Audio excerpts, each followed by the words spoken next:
यस विगत अन्तर्क्रिया कार्यक्रमका अध्यक्षज्यू, प्रमुख अतिथि सम्मान्य पूर्व प्रधानमन्त्री एवं जनता समाजवादी पार्टीका केन्द्रीय अध्यक्ष डाक्टर पाउला भट्टराईज्यू, यहाँ उपस्थित पूर्वमन्त्री चौधरीज्यू, माननीय कल्पना पाण्डेज्यू, राजनीतिक दलका नेता साथीहरू र यो अन्तर्क्रिया कार्यक्रममा उपस्थित हुनुभएका सम्पूर्ण दाजुभाइ दिदीबहिनीहरूमा सबैलाई हार्दिक नमस्कार गर्न चाहन्छु र म पूर्व प्रधानमन्त्री सम्मान्य डाक्टर पाउला भट्टराई लगायत सम्पूर्ण टिमलाई यो सन्धिखर्क सुदूर नगरपालिकाको तर्फबाट मेरो व्यक्तिगत तर्फबाट हार्दिक स्वागत गर्दै सम्मान गर्न चाहन्छु। नमस्ते। परिस्थिति असाध्यै जटिल देखिएको छ। मेरो अनुभवमा करिब 35 सालदेखि विद्यार्थी राजनीतिमा क्रियाशील भएर काम गरियो, तर यस्तो आन्दोलन मैले अहिलेसम्म देखेको थिएँ। सत्ता पक्ष पनि बाटा नारा लगाउँछ, प्रतिपक्ष पनि बाटा नारा लाउने नै हो, अन्य पार्टीहरू पनि नारा लगाइरहेको छ। यो सत्ता पक्ष पनि नारा लगाएर हिँडेको मैले अहिलेसम्म देखेको छु। मेरो यत्रो 40-41 वर्षको अनुभवमा कहिले हामी राणाको विरोधमा लड्यौँ, कहिले पञ्चायतको विरोधमा लडियो, कहिले राजतन्त्रको अन्त्य र लोकतन्त्र स्थापनाको लागि लडियो। अहिले आएर त यो के लडाइँ हो? यो लडाइँको अर्थै मैले बुझेको छु।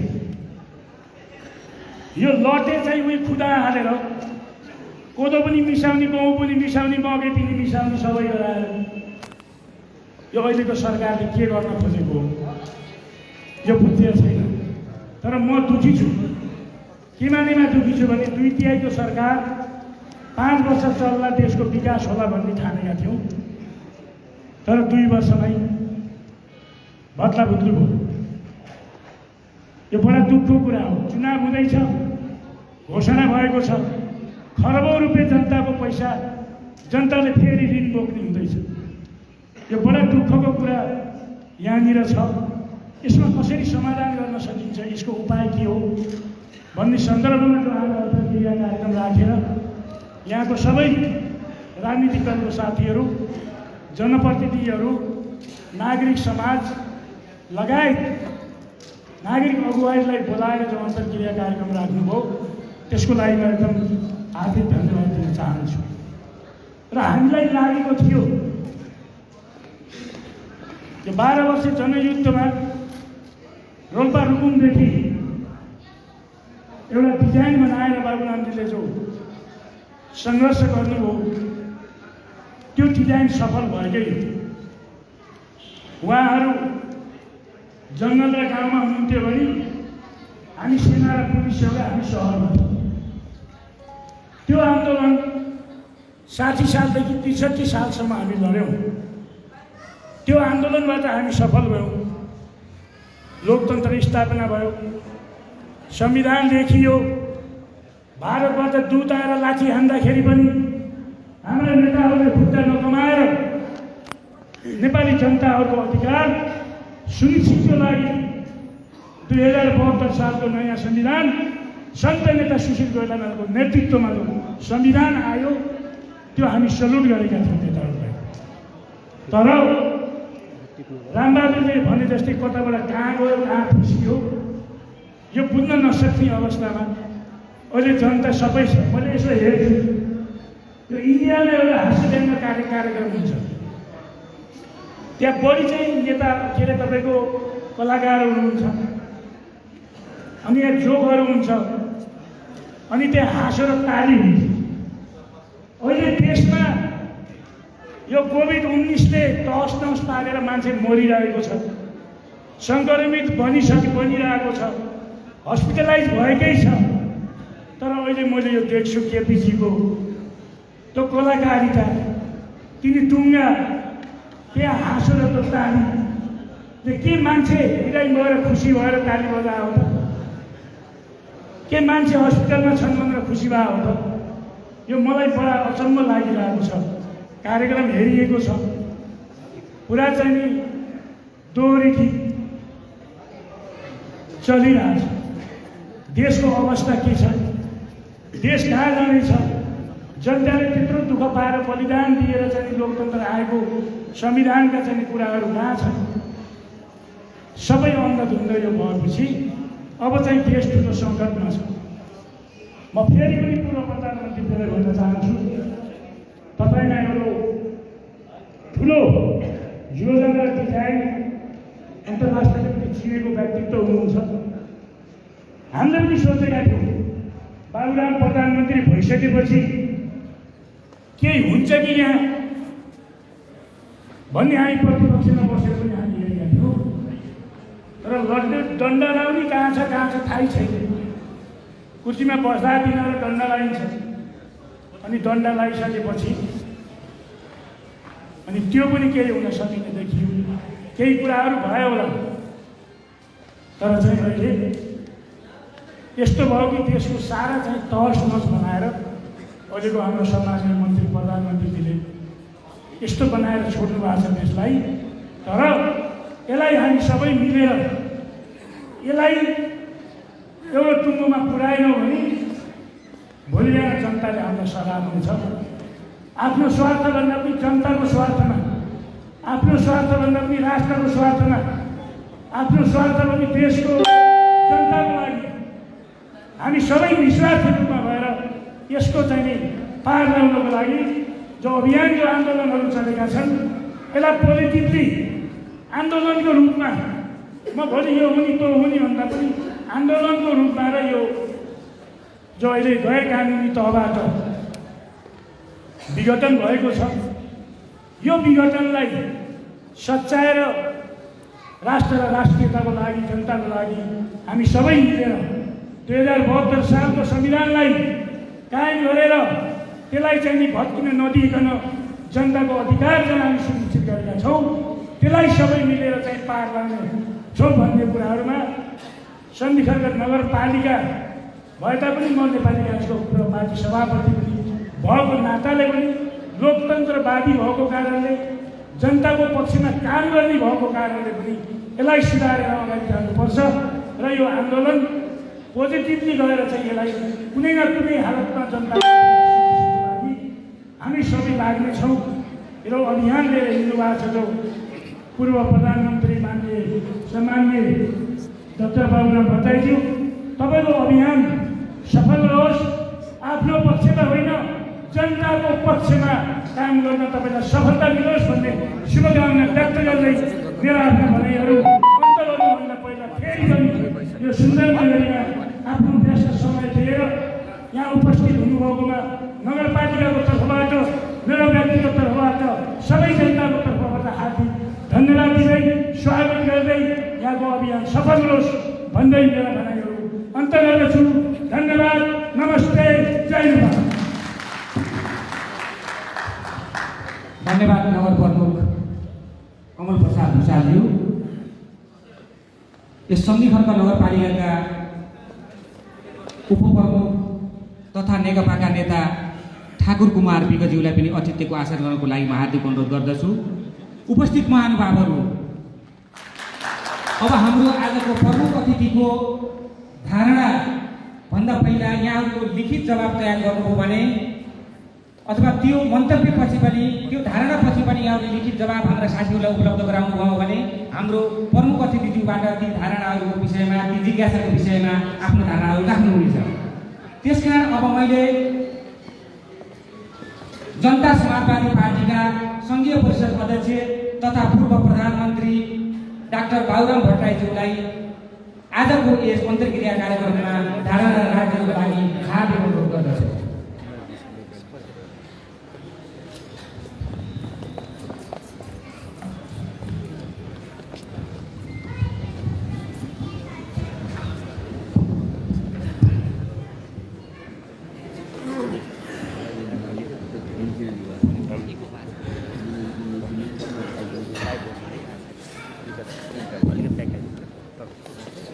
यस बृहत अन्तर्क्रिया कार्यक्रमका सभाध्यक्षज्यू, नेकपा नेपाली कांग्रेस राजमो लगायतका पार्टीका नेतागण, यस नगरपालिकाका मेयर तथा उपमेयरज्यू, अन्य जनप्रतिनिधि साथीहरू, हाम्रो पार्टी जनता समाजवादी पार्टीका विभिन्न तहका नेता साथीहरू र यहाँ उपस्थित हुनुभएका सम्पूर्ण आदरणीय महानुभावहरू, सञ्चारकर्मीहरू, यहाँ सबैलाई मेरो हार्दिक अभिवादन, नमस्कार। आदरणीय मित्रहरू, हामीले 2007 साल आसपासदेखि एउटा सपना देखेका थियौँ। यो नेपाल 20औं शताब्दी थियो, त्यति बेला सम्म संसार एउटा समृद्धिको शिखरमा अगाडि बढिरहेको थियो। विभिन्न देशमा बेलायतबाट सुरु भएको क्रान्ति, फ्रान्स, अमेरिका, रुस, चीन हुँदै संसारभर क्रान्तिको एउटा लहरले लोकतन्त्र, समाजवाद र समृद्धिका कारोबार पुरा गरिरहेको थियो। त्यसैबाट प्रेरणा लिएर हामीले पनि यो हिमालको काखमा हजारौं वर्षदेखि पिछडिएर रहेको समाजलाई कसरी विश्वको सामु हाराहारीमा पुर्याउने यो लक्ष्यका साथ हाम्रा अग्रजहरू बीपी कोइराला, पुष्पलाल श्रेष्ठ लगायतले जुन आन्दोलनको अगुवाई गर्नुभयो, त्यसले नेपालमा पनि परिवर्तनको एउटा प्रक्रिया सुरु गर्यो। त्यसपछि हामीले पटक पटक क्रान्ति र प्रतिक्रान्तिका श्रृङ्खलाहरू पार गर्दै 46 सालको आन्दोलन, 10 वर्ष जनयुद्ध, 62-63 को आन्दोलन, मधेस विद्रोह अनि यो देशका थारू, आदिवासी, जनजाति, महिला, दलितहरूका आन्दोलनको बलमा तिनै मुद्दाहरूलाई पूर्णतामा पुर्याउनको निम्ति, यो अपूर्व क्रान्तिलाई पूर्णता दिनको निम्ति हामीले सङ्घर्ष गर्यौं र त्यसैको प्रतिफल स्वरूप हामीले नेपाली इतिहासमा पहिलोचोटि 2072 साल असोज 3 गते नेपालका चुनिएका जनताका प्रतिनिधि मार्फत आफ्नो संविधान आफूले जारी गर्यो। भले त्यो संविधान पूर्ण थिएन, मधेसको ठुलो तबका असन्तुष्ट थियो। म आफै संवैधानिक समितिको सभापति हुँदाहुँदै पनि मलाई थाहा थियो यो अपुरो छ। त्यसैले त्यसै दिन मैले बाहिर आएर संविधान सभा बाहिर आएर भनेको थिएँ, यो संविधान आधा गिलास भरि छ, आधा खाली छ। तर मेरो सपना, ती आन्दोलनकारीहरूको सपना थियो यो आधा गिलास भरि संविधानलाई अझै पूर्णता दिँदै, संविधान संशोधनबाट शान्तिपूर्ण ढङ्गले संशोधन गर्दै पूर्णता दिँदै नेपालमा एउटा दिगो शान्ति, हिमाल पहाड तराई मधेस बीचको एकता, सही अर्थमा राष्ट्रिय भावनात्मक एकता, राजनीतिक दलहरूमा को बीचमा उच्च संस्कार र एउटा प्रतिस्पर्धा र सहकार्यको एउटा संस्कार विकसित हुनेछ, देशमा शान्ति स्थिरता आउनेछ र हाम्रा ती सपनाहरू लोकतन्त्र, समाजवाद र विकास समृद्धिका सपनाहरू पूरा हुनेछन् भन्ने हाम्रो ठम्याइ थियो, आशा र विश्वास थियो। त्यसैको निम्ति दुर्भाग्य भनौँ, संयोग भनौँ, यो आन्दोलनमा खासै किनारामा मात्रै साक्षी बसेका, कुनै खास सक्रिय योगदान नभएका हो। झापा आन्दोलनको क्रममा उनी जेल बसे, 14 वर्षसम्म जेल बसे, त्यो एउटा पाटो होला। तर मैले उनलाई चिनेको 2042 सालमा सबभन्दा पहिले, जति बेला म पहिलोचोटि नेपालमा गिरफ्तार भएको थिएँ। पहिलोचोटि त म भारतमा 36 सालमा को आन्दोलनको क्रममा गिरफ्तार भएको थिएँ।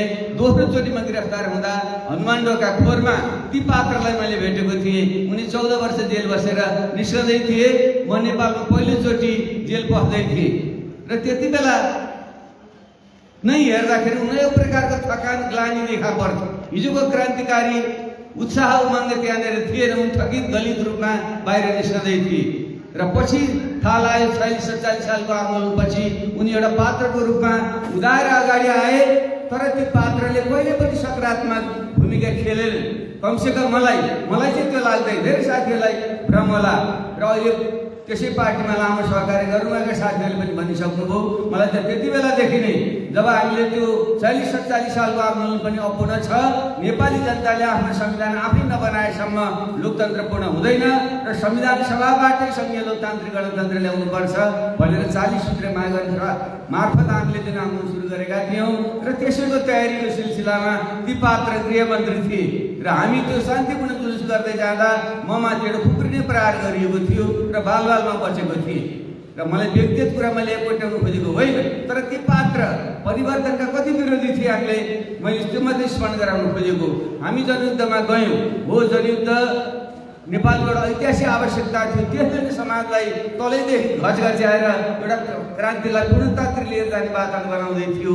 तर त्यस क्रममा कतिपय कमी कमजोरीहरू पनि भए, अनाहकमा कतिपय मानिसहरूको ज्यान पनि गयो र साथीहरूलाई अहिले पनि दुःख पीडाहरू छन्। थुप्रै अनाहक मानिसहरू शहीद हुनुभयो, त्यो एउटा पाठ हो। तर क्रान्तिको निम्ति एउटा रगतको बलिदान दिनुपर्ने इतिहास जुन नियम हो त्यसैले त्यो भयो।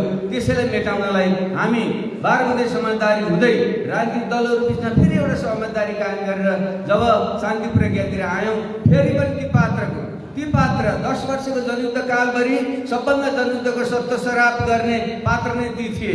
हामी विभिन्न पक्षहरूसँग हामी वार्ता गर्थ्यौँ। सुरुमा एउटा मानवाधिकारवादी ऋषिकेश शाह, पद्मरत्न तुलाधर, दमननाथ ढुङ्गाना लगायतबाट सुरु गरेर हामी पछि माधव कुमार नेपाल लगायतसँग कुराकानी गर्ने र गिरिजाप्रसाद कोइरालाजीसँग वार्ता संवाद पनि हामी गर्दै जान्थ्यौँ। उहाँहरूबाट बडो सकारात्मक कुराहरू आउँथ्यो। ती पात्रसँग पनि हामीले एकचोटि सिलिगुडीमा बोलाएर भेट्यौँ हामीले त बोलाउनु लाग्नु त त्यति बेला पनि जब्बर रूपमा पुरै उनको नकारात्मक चिन्तन त्यहाँ नै थियो र प्रधानजीले त पहिलोचोटि उनलाई देख्नुभएको थियो, मैले त पहिले पनि देखेको थिएँ। अनि हामीले कुरा गऱ्यौँ, यी पात्र जब्बर छन् है, यिनको दिमागमा परिवर्तन क्रान्तिप्रति जुन तीव्र घृणा छ, यी पात्रबाट खतरनाक हुन सक्छन् भन्ने हामीले मूल्याङ्कन गरेका थियौँ। 12 बुँदे समझदारी भयो र त्यति बेला पनि हामी त्यसको 12 बुँदे धेरै मान्छेले भ्रम छ 12 बुँदे समझदारी दिल्लीमा भयो, होइन। 12 बुँदे समझदारी रोल्पाको घरती गाउँभन्दा माथिको सेवलीबान भन्ने जुन सानो एउटा गाउँ छ त्यहाँबाट यो सुरुवात भएको थियो। ती नै हामीले एमाले, तत्कालीन एमाले र नेपाली काङ्ग्रेसका प्रतिनिधिहरूको बिचमा वार्ता गरेर हामीले बुँदा 6 बुँदे चुनाव तयार गरेका थियौँ। तर दुर्भाग्यवश गिरिजाप्रसाद कोइराला त्यति बेला अस्वस्थताका कारणले आउन सक्नु भएन र उहाँले नै भन्नुभयो ठिकै छ त्यसैमा टेकेर अगाडि बढौँ, तर फाइनल गर्दाखेरि हामी अलिक बाहिरतिर हामी जाउँ, मलाई त्यहाँ आउन असुविधा हुन्छ भन्नुभयो र हामी बाहिर गएर हामीले आफ्नै पहलमा त्यसैले 6 बुँदेलाई हामीले 12 बुँदा बनाएर 12 बुँदे सहमति गरेका थियौँ। त्यति बेला ती पात्र फेरि त्यहाँ पहिलोचोटि त्यहाँ टप तर मैले दुःख साथ तपाईँले इन्फर्मेसन मैले दिनुपर्छ। ती पात्र यहाँ पनि तिनको एउटा छुलेको क्रम कस्तो देखियो भने हामीले 12 बुँदे अन्त्यमा फाइनल मैले र कृष्णप्रसाद सिटोला भएर त्यसलाई मुख्य रूपमा अन्तिममा फाइनल हामीले गरेका थियौँ र त्यसैलाई गिरिजाप्रसाद कोइराला, प्रचण्ड लगायत, माधव कुमार नेपाल लगायत सबै हुनुहुन्थ्यो। फाइनल गर्ने क्रम हुँदै थियो र हाम्रा एकजना मेरा चाहिँ सेक्रेटरी विश्वदीप पाण्डेले चाहिँ कम्प्युटरमा टाइप गरेर अन्तिम भन्दै थियो। त्यो अन्तिम गरेर म टोइलेटतिरमा गएँ, आउँदाखेरि त हेर्छु त्यहाँ त शब्द फेरिया छ। अनि मलाई अलिकति रिस पनि थियो, भाइले गल्ती गरेछ गरी यो के हो भन्ने मलाई अलिकति हकारे। अनि उनले भन्यो, अनि सर उहाँले भने तिनै पात्रले तिनले फेरिदिए भन्यो। अनि त्यस्तो छुलिया पात्र अन्तिम बेलामा पनि त्यसलाई अलिकति बिगारेर तिनले त्यसरी गरेछन् त्यहाँ। अनि म पनि अलिकति झोकिने प्रकृतिको मान्छे, मैले भने यसरी त चल्दै सहमति भइसकेको कुरामा खेलबाडी गर्न मिल्दैन भनेर हामीले सच्याउँ। र अनि गिरिजा बाबुले त्यहाँ भन्नुभयो, अब जे भएको छ, जे टाइप भएको छ त्यसमा कमाएर फुल स्टप पनि परिवर्तन हुँदैन है, गर्न पाइँदैन भने यो मङ्सिर 3 गतेको कुरा थियो, 62 साल मङ्सिर 3 गतेको कुरा थियो। उनीबाट हामी आएर अनि 7 गते मङ्सिर 7 गते जारी गरिएको थियो। यहाँ किन भन्न खोजेको, ती पात्र खालि छुल्याइ फट्याइ उल्ल्याइ गर्नेदेखि बाहेक ती पात्रको त्यसमा भूमिका थिएन। त्यसपछिको इतिहास तपाईँलाई थाहा छ। हामी शान्ति प्रक्रियामा आयौँ, आइसकेपछि पनि उनी संयोगले त्यति बेला फेरि एउटा उपप्रधानमन्त्री पदमा आसीन थिए। यो अन्तरिम सरकारमा गिरिजाप्रसाद कोइरालाले नेतृत्व गरेको सरकारमा हाम्रा माओवादी तर्फबाट पनि अन्तरिम संविधान अनुसार साथीहरू प्रतिनिधित्व गर्न जानुभएको थियो। तपाईँले त्यति बेला देख्नुभयो होला, ती पात्र कुनै भूमिका थिएन। त्यत्रो वार्ता संवादहरू हुन्थे र त्यहाँ उनी कतै पनि देखिँदैन, कतै पनि उनी सक्रिय थिएनन्, उनी खुसी थिएनन्। उनको त्यसभित्र विरोध भएको प्रश्न बुझ्न सकिन्थ्यो।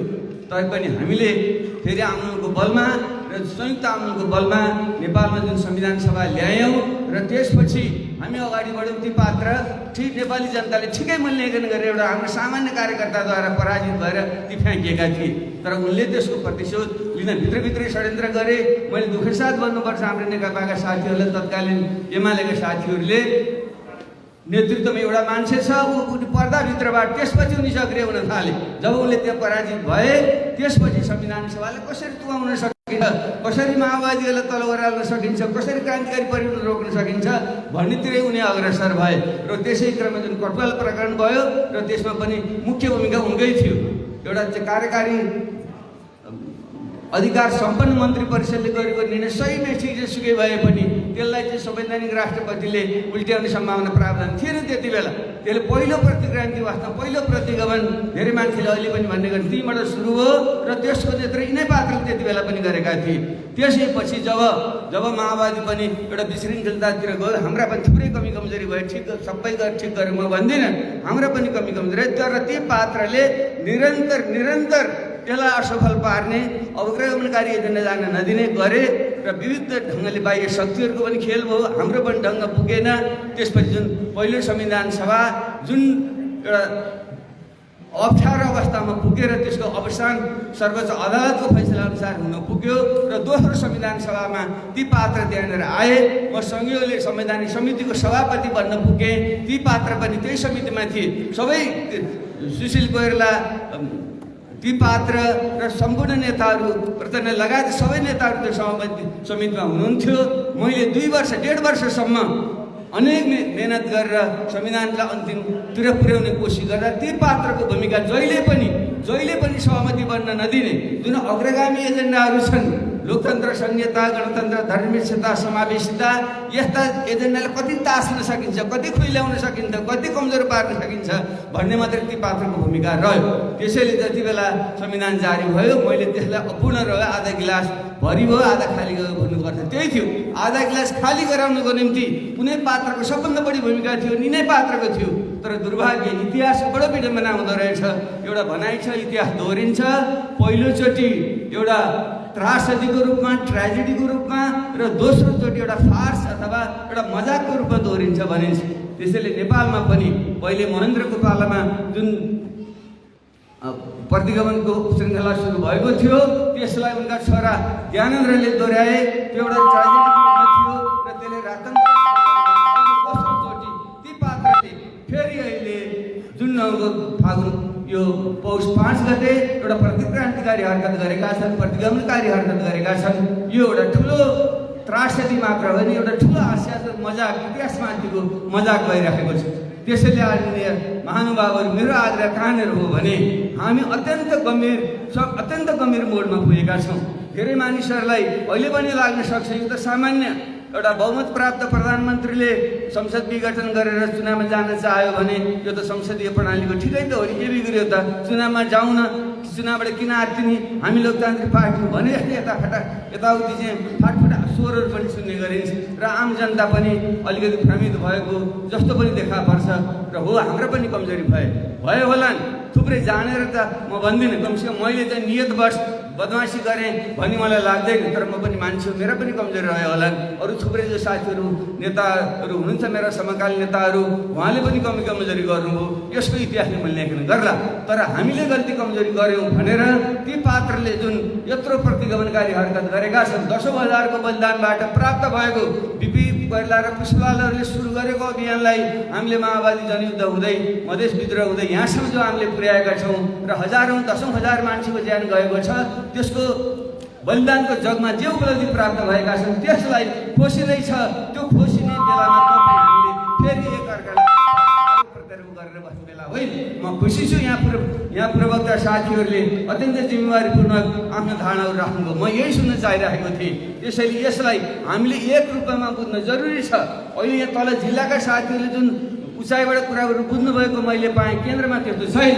अन्यथा नमान्नुवाला साथीहरू, म आफै म त संविधान सभाको निम्ति निरन्तर माओवादी पार्टीभित्र पनि प्रतिनिधिहरू आफै यसको पक्षमा हुनुहुन्थेन।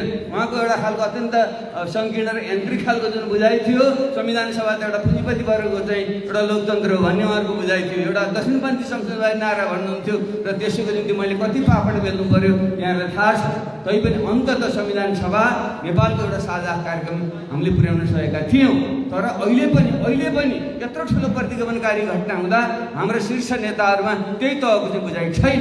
र अहिले म आफै जुन ढङ्गले धाइरहेको छु, दौडिरहेको छु, मेरो स्वास्थ्यले पनि कोभिडको कारणले अलिकति केही समय रेस्ट गर्नुपर्छ भन्दै थिएँ। तर मेरो त जीवनभरिको कमाइ नै गयो। आम जनताको 10,000को बलिदान त भयो, त्यसको तुलनामा मेरो दुःख ठुलो कुरा होइन। तर यसरी फेरि प्रतिक्रान्ति गऱ्यो, सबै गुम्यो भने त हामी आफ्नो अस्ति के रहन्छ? अर्को पुस्ताले 80 वर्ष लगाएर 70 वर्ष बिपी गरेर लागेको पालन सम्झने हो भने सिङ्गो पुस्ता लगाएर प्राप्त गरेको उपलब्धि गुम्यो भने गुम्ने खतरा मैले देखिरहेको। गुम्यो भने त तपाईँ हाम्रो त्यो जुन पुस्ता छ यो त महानालायक साबित हुन्छ नि। त्यसैले हामी मर्ने बेला पनि कसरी सुखसँग मर्ने भन्ने मलाई चिन्ता लाग्छ। त्यसैले म मानिसहरूका दैला चाहिरहेको छु। मैले नेपाली काङ्ग्रेसका सभापति श्रीबहादुर देउवारीसँग पनि पहिले मैले भेटेँ, किनकि नेपाली काङ्ग्रेस एउटा उदारवादी लोकतन्त्रको चाहिँ अगुवाई गर्ने पहिलो राजनीतिक शक्ति, उसका हजार कमजोरी होलान्, उस हाम्रा मतभेदहरू पनि छ, हामी लडेका पनि हुन्। फेरि पनि नेपालमा उदार लोकतन्त्रको लिबरल डेमोक्रेसीको निजी स्वतन्त्रताका कुरा, बहुदलीय प्रतिस्पर्धाका कुरा, विधिको शासनका कुरा जस्ता जुन उदारवादी लोकतन्त्रका सकारात्मक पक्षहरू छन् त्यसको वाहक शक्ति हो। नकारात्मक यहाँ साथीले समाजवाद लोकतान्त्रिक समाजवादको कुरा गर्नुभयो, तर पछिल्लो चरणमा त्यो धार नेपाली काङ्ग्रेस धेरै मलिन्छ। म त्यतापट्टि जान चाहन्न। फेरि पनि यस्तो बेलामा नेपाली काङ्ग्रेसले नै लोकतन्त्रको पक्षमा अगाडि आउनु पर्ने ठाउँमा उहाँको नेतृत्व जुन ढङ्गले अलिक खुट्टा कपाएर बसेको छ, मलाई चिन्ता लाग्यो। त्यसैले मैले बाहिर रूपमा नबोलिकन मैले उहाँसँग एक्लै भेट्छु म तपाईँसँग भनेर मैले लामो समय लिएर मैले व्याख्या गरेँ नेपाली काङ्ग्रेसको हिजोको भूमिका। किनकि हिजो पनि पुष्पलाल र बिपी कोइराला को बीचमा एउटा समझदारी बन्दिएको भए पञ्चायत 30 वर्ष रहँदैन थियो भन्ने मेरो विचार छ। मेरो स्पष्ट त्यो अहिले पनि मेरो मत छ। 33-34 सालमा जब म भारतमा साथीले हाम्रो पौडेलजीले अहिले सम्झाउनु भयो, त्यति बेलामा भारतमा अखिल भारतीय नेपाली विद्यार्थी सङ्घको अध्यक्ष रहँदा म त्यति बेला अरू दुईजनाको बिचमा एकता होस् भन्ने म त भर्खर 23 वर्षको केटो थिएँ। तैपनि विद्यार्थी अध्यक्ष हुनुको नाताले, पार्टी प्रतिबन्धी हुनुको नाताले उहाँहरूले हामीलाई महत्त्व दिनुहुन्थ्यो। मेरो त्यहाँ प्रयत्न थियो, तर त्यो बन्न सकेन। 36 सालमा नै हामी तनस्थानी गर्न सकेको भए जान सक्थ्यो। तर त्यसको क्षतिपूर्ति बिपी कोइराला जस्ता महान एउटा चिन्तकले पनि एउटा ठुलो गल्ती आफ्नो जीवनकालमा गर्नुभयो। त्यो संयुक्त आन्दोलन गरेर जानु पर्थ्यो। सायद शीतयुद्धकालीन धङधङ्गी होला, सायद यहाँको एउटा भू राजनीतिको प्रभाव होला, भएन।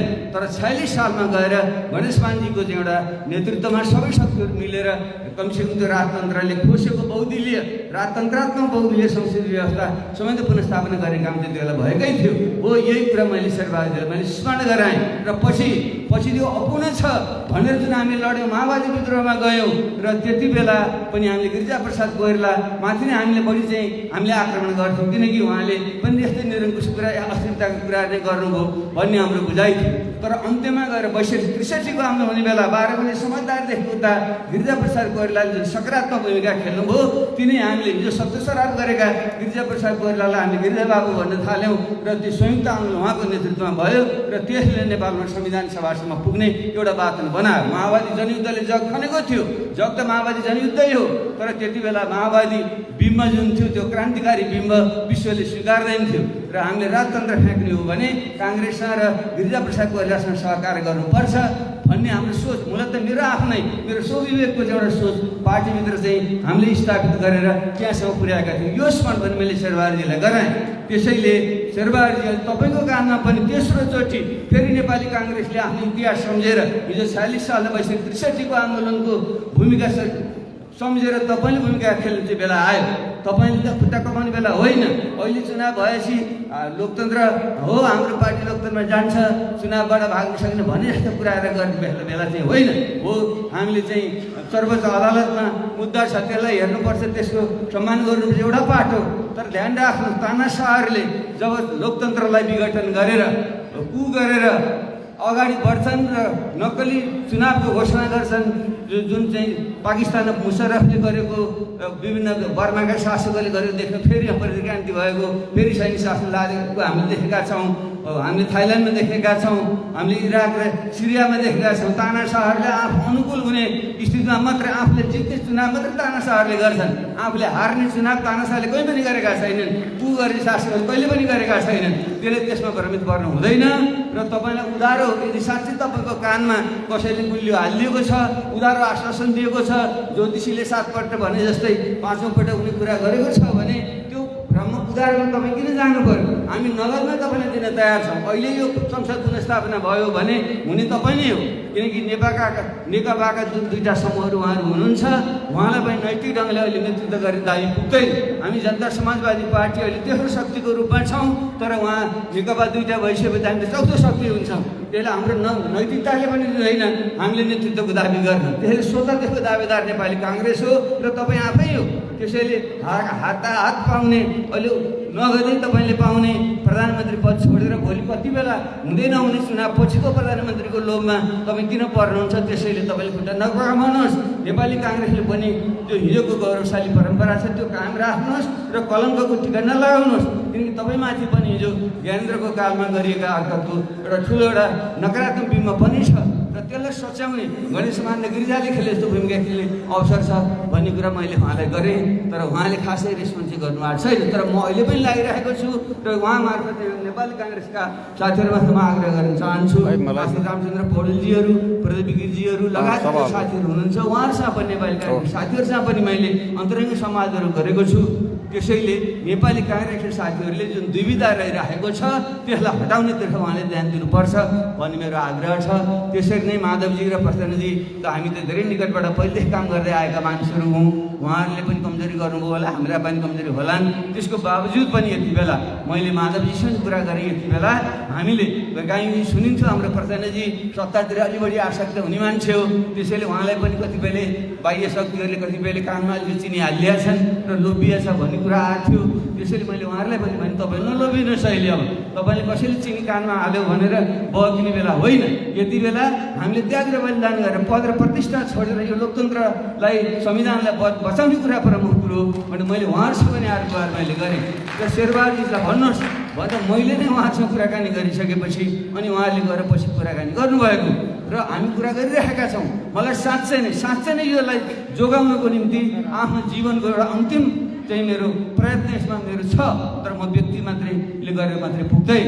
हाम्रो पार्टी अहिले यसमा त छ, तर हामी सानो शक्ति छौँ अहिले र मुख्य रूपमा चाहिँ नेपाली काङ्ग्रेस र नेकपाको जुन यो प्रतिगमन विरोधी जुन पक्ष छ त्यो दरस आउनुपर्छ र हामी सबै मिलेर यो प्रतिगमनलाई सच्याउनतिर जानुपर्छ भन्ने चाहिँ मेरो आग्रह छ।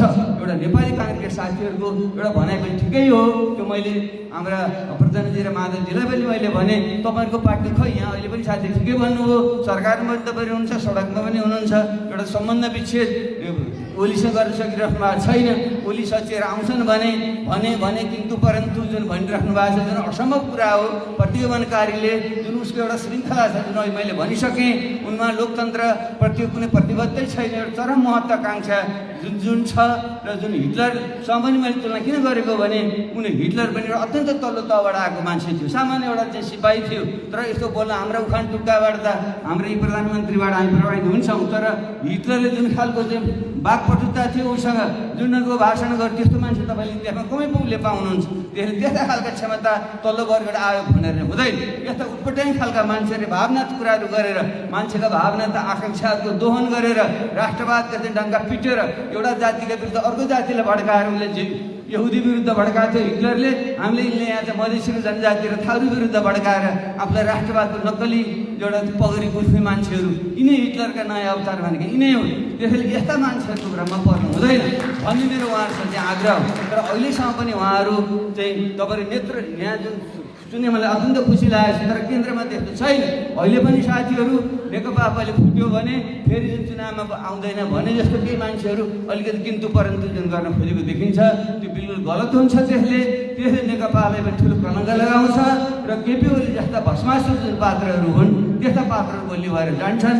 अब अहिले पनि तपाईँले केपी ओली प्रवृत्तिलाई सच्याउँछु सुधार्छु भन्नुहुन्छ भने हेर्नु त बिखलाई तपाईँले जतिसुकै मन्थन गरे पनि त्यो अमृत बन्नेवाला छैन। सर्पलाई जतिसुकै दुध खुवाए पनि त्यस्तो भएको छैन। त्यसो तपाईँले छिटो आफ्नो किताब तपाईँले क्लियर गर्नुभयो भने मलाई संयुक्त आन्दोलनको एउटा वातावरण बन्छ भन्ने मलाई चाहिँ लाग्छ। र नेपाली काङ्ग्रेसका साथीहरूले पनि एउटा तब्का राम्रोसँग लगाइराख्नु भएको छ, केन्द्रमा पनि उहाँहरू लाग्नु भएको छ। खास गरी रामचन्द्रजी, सिटौलाजी लगायतका पक्षका साथीहरू हटेर लागेको म देख्छु। तर हाम्रो शेरबहादुरजी किन खुट्टा कमाइराख्नु भएको छ त्यो तपाईँहरूले ख्याल गर्नुपर्छ। त्यो छिटो सचियो।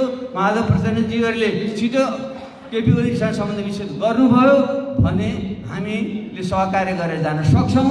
र हामीले सहकार्य प्रमुख दलहरू र हाम्रो राजमो साझा विवेकशील लगायतका अन्य जुन दलहरू पार्टीहरू हुनुहुन्छ उहाँको अहिलेसम्म सकारात्मक भूमिका छ उहाँहरूको।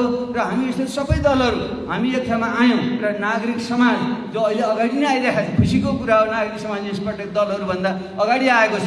जब नागरिक समाज एक्लैले गर्न सक्ने कुरा यो होइन, राजनीतिक दलले पनि एक्लै गर्न सक्ने कुरा होइन।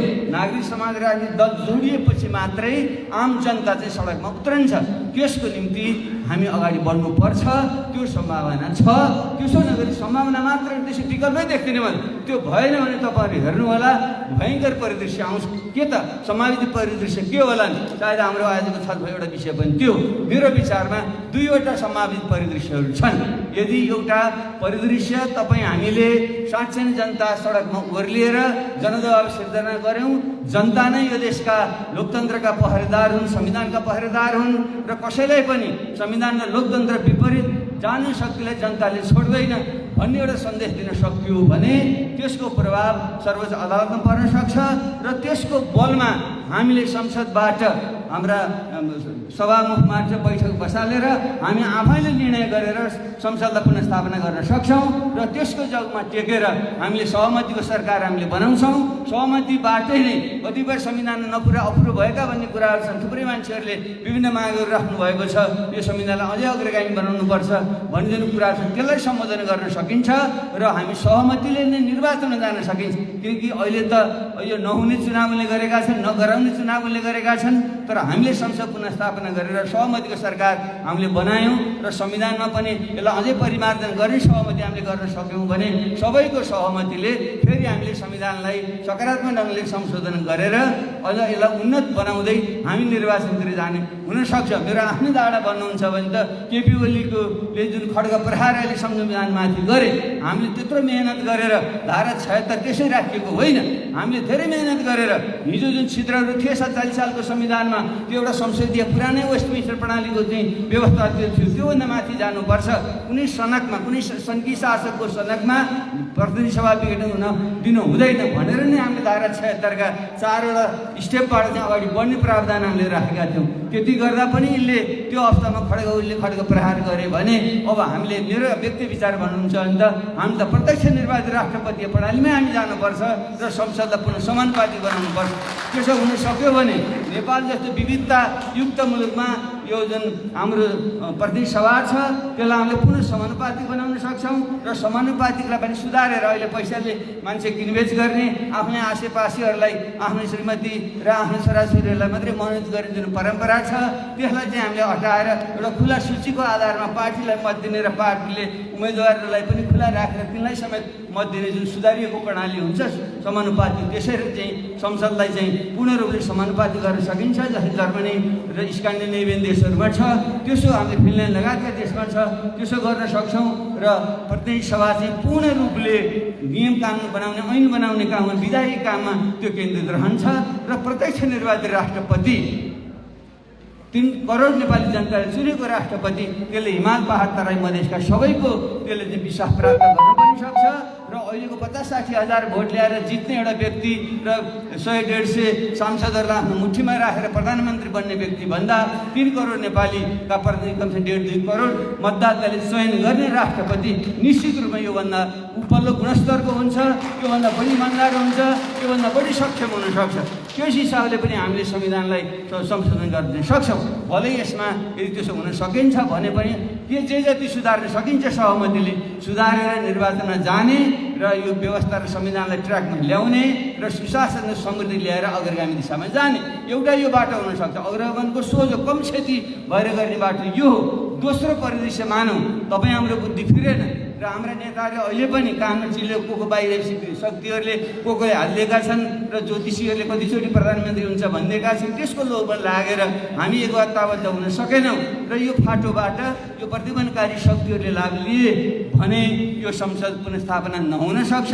त्यसपछि वैशाखमा त चुनाव हुँदै हुँदैन लेखेर राख्नुहोस् तपाईँले, किन गर्ने नियतले उनले गरेकै होइनन्, उनले कुनै हालमा जित्नेवाला छैनन्, आफूले हार्ने चुनाव कुनै तानासाले गर्दैन, आफ्नो बुढ्ढा मन्त्री आफू हान्दैन र कसैले चाहेछ भने पनि प्र्याक्टिकली व्यावहारिक हिसाबले पनि चुनाव सम्भव छैन भनेर निर्वाचन आयोगका पूर्व प्रमुखहरू समेतले भनिरहेको अवस्था छ।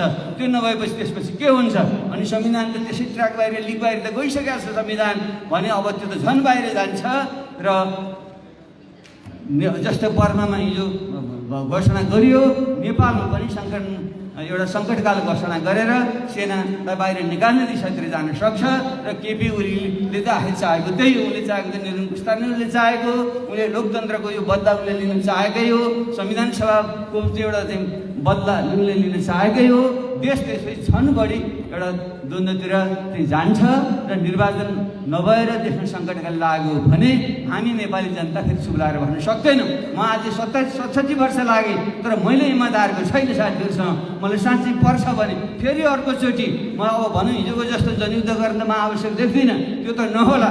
तर नेपाली जनतालाई शान्तिपूर्ण ढङ्गले आन्दोलनमा लाखौँको सङ्ख्यामा आन्दोलनमा उतारेर हामीले एउटा आवश्यक पर्छ भने ठुलो जनआन्दोलन, तेस्रो जनआन्दोलन र जनविद्रोहसम्म पुर्याएर यिनलाई ठेगाउन लाउन सकिन्छ भन्ने मलाई लाग्छ। हो, मान्नुहोस् तर त्यति सहिलो भएन, हाम्रो चाहिँ तागत पुगेन। हामी बाँडिएर चाहिँ आन्दोलनमा गयौँ, एक थरी चाहिँ फेरि यो डराएर चाहिँ बस्ने बिचमा बस्ने ढुलमुल तब्का पनि समान जहिले पनि ठुलो हुन्छ, त्यो ढुलमुल भएर बस्ने र अर्को अवसरवादी तब्का चाहिँ यसैमा बाँडचुँड गरेर खान खोज्ने। यहाँले भन्नुभयो मेरै चाहिँ नजिकका मान्छे के गरे भन्नुभयो, यो लास्टमा म अन्त्यमा आउँछु। त्यस्ता मान्छेहरूमा चाहिँ यो मत बाँडियो भने देश चाहिँ एउटा ठुलो द्वन्द्वतिर जान सक्छ, द्वन्द्व लम्बिएर जान सक्छ। द्वन्द्व लम्बिएर जान सक्छ भने अर्को खतराको स्थिति के आउन सक्छ भने हाम्रो जुन भू राजनीति छ त्यो सामान्य चान्स हुने छैन। धेरै साथीहरूले हामीले एकअर्का बडो सहिलोसँग आरोप प्रत्यारोप गराइन्छौँ। अहिले राष्ट्रिय राष्ट्रिय हुनु त बडो सहिलो छ।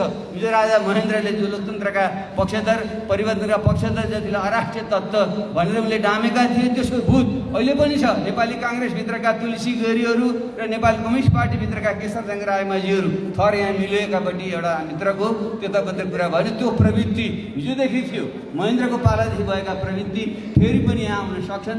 त्यस्तो स्थिति आयो भने र बाह्य शक्तिहरूले फेरि यहाँ आएर चलचित्र गर्ने म गम्भीर ढङ्गको सम्भावना देख्छु। भारत, चीन र अमेरिकाको जुन चासो नेपालमा बढ्दो छ, आउँदो 2028सम्म चीन, अब अहिले 7-8 वर्षपछि चीन विश्वको पहिलो शक्ति बन्दैछ, पहिलो आर्थिक शक्ति बन्दैछ। सन् 2035सम्म 15 वर्षपछि भारत विश्वको तेस्रो शक्ति, तेस्रो आर्थिक शक्ति बन्दैछ। अमेरिका दोस्रो शक्तिमा रहनेछ। अमेरिका र भारतीय लबी एकापट्टि, इन्डो अमेरिकन एक्सिस एकापट्टि र चिनिया एक्सिस अर्कोपट्टि भएर ठुलो चाहिँ एउटा युद्ध हुन सक्ने र यो हिमाली भेगमा उता बर्मादेखि लिएर यहाँ नेपाल हुँदै काश्मीर हुँदै अफगानिस्तान र सिरियासम्मको जुन एउटा बेल्ट हो त्यो एउटा ठुलो द्वन्द्वको केन्द्र आगामी दशकहरूमा बन्ने प्रबल सम्भावना छ। त्यसको निम्ति बिचमा रहेको नेपाल अशुद्ध रहनेवाला छैन। त्यसले तपाईँ हामीले सहजै ढङ्गले चाहिँ खेलवाड गऱ्यौँ भने यो चाहिँ अन्तर्राष्ट्रिय द्वन्द्वको केन्द्र बन्ने र लोकतन्त्र संविधान मात्रै होइन, राष्ट्रिय स्वाधीनता र सार्वभौमसत्ता र हाम्रो भूराजनीतिक भौगोलिक अखण्डता समेत गम्भीर आँच आउन सक्ने सम्भावना छ। हिजो त एउटा फटा गोठालोले चाहिँ हामीले राष्ट्रियता खतरामा भयो भनेर हामी निकै करायौँ। हिजो फटा गोठालोले जति बेला बाघ आयो भनेर कराउँथ्यो, ढाँट्थ्यो, जनताले साथ दियो, उसले ढाँट्यो र पछि साँच्चै जब बाघ आयो भन्दा जनता कोही पनि गएन भने जस्तै हिजो जति बेला सत्ता महेन्द्रदेखि लिएर केपी ओलीसम्मका मानिसहरूले आफ्नो सत्ता स्वार्थको निम्ति एउटा नक्कली राष्ट्रवादको दिन जुन हावा खडा गरे र तपाईँ हाम्रो दिमागलाई भुटेर आफ्नो शासन चलाउने दुष्कर्म गरे, अब साँच्चै अब उनकै दुष्कर्मले कथित राष्ट्रवादको झन्डा उठाएर नेपालमा राष्ट्रघात गर्ने तत्त्वहरू हुन् महेन्द्रदेखि केपी ओलीसम्मका पात्रहरू, तिनीहरूको दुष्कर्मले गर्दा, तिनका गलत हरकतले गर्दा देशको राष्ट्रिय स्वाधीनता र भौगोलिक अखण्डता साँच्चै नै खतरामा पर्ने आउँदैछ। त्यति बेला तपाईँ हामीले त्यो कुरालाई बुझेनौँ र फेरि तिनले फैलाएको जुन एउटा हौवा छ त्यसैमा हामी लाग्यौँ भने देश एउटा गम्भीर दिशातिर जान सक्छ। त्यसले आज महानुभावहरू दोस्रो परिदृश्य यो हो। एउटा सकारात्मक परिदृश्य, संसद पुनर्स्थापना गर्ने, सहमतिले सरकार बनाउने, सहमतिले संविधानलाई सुधार गर्ने, सहमतिले निर्वाचनमा जाने र देशमा राजनीतिक स्थिरता हुँदै एउटा सुशासन समृद्धितिर समाजवादतिर जाने एउटा सकारात्मक पाटो। अर्को पाटो यो प्रतिगमन नसचिने र चुनाव नहुने, देशमा सङ्कटकाल लाग्ने, देश द्वन्द्व बढ्ने, बाह्य हस्तक्षेप हुने र देश अन्त्यहीन प्रकारको द्वन्द्वमा फस्ने दोस्रो सम्भावना। यी दुईटा सम्भावनाको बिचमा तपाईँ हामी कता? यो आजको मुख्य प्रश्न यो हो, आजको यक्ष प्रश्न यो हो।